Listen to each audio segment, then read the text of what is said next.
This is the new T-Mobile G1, one of the most eagerly anticipated new phones to hit the market since the launch of the original iPhone a couple of years ago. It actually goes on sale in November, but I've been invited along for a bit of a preview to T-Mobile's offices in London. Now, the reason it's been so eagerly anticipated is that it's the first Google phone, the first phone to use Google's new Android mobile operating system.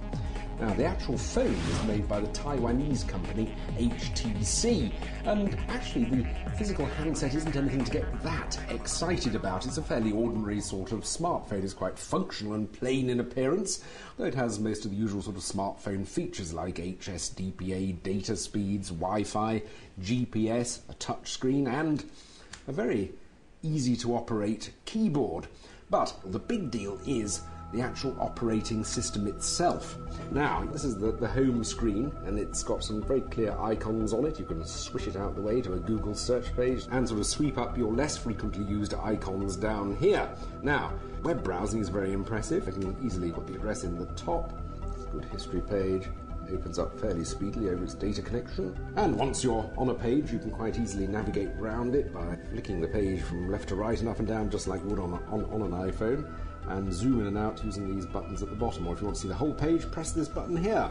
And if you don't fancy using the touch screen, you can always use this trackball at the side.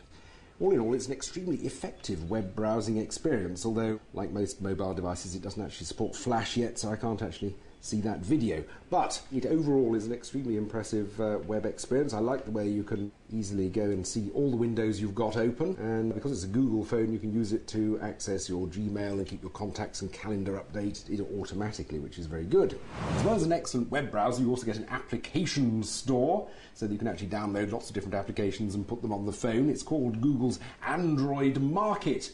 So you just click on that icon there, and a whole load of different applications come up. I've downloaded one here called the barcode scanner, for example, which means that I should be able to just read the barcode off anything I see and actually search for it in a shopping thing on the web application. I've tried this book here, and it actually uses the 3-megapixel camera, stills camera only, unfortunately, not video, and reads the barcode in. It's got it right straight away, and I can then open book search or open product search if I want to buy it immediately. The Google shopping page comes up, and there's the book, $9.99. Good.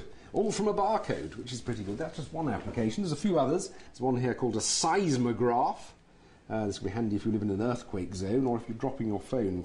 Quite often it tells you how hard you've dropped it. That was a pretty nasty drop by the looks of it. There's also a compass application, which is sort of 3D. It gives you direction and tilt. Very handy thing to have on a phone, I think. And also will work well with Google's Street View application early next year. So you'll be able to orientate yourself around and get a view of where you are, I suppose. It works well with other Google applications, for example, Google Maps, Google Talk for instant messaging when the good keyboard comes in handy, and if you're a Gmail user, you can update your contacts and calendar through the interface as well. It also has a very good music player interface with reasonably loud speakers, although disappointing, there's no 3.5mm headphone socket. You have to go through a USB connection and an adapter, which is a pity. Business users might also be disappointed that there's no support for push email through Microsoft Exchange, although there is push email of a sort through Gmail. However, I do think that the phone will appeal very strongly to people who do a lot of instant messaging, and they'll find the keyboard very useful. It also will appeal very strongly to people who want a good web browsing experience. Overall, I don't think we should get too hung up about the physical attractiveness or otherwise of the handset itself. There will be others along in the new year. I think what this does show is the huge potential of this Google operating system. It's obviously early days for it yet, but it can only get better, and it really will provide a very valuable competition in the smartphone market to Apple and Nokia.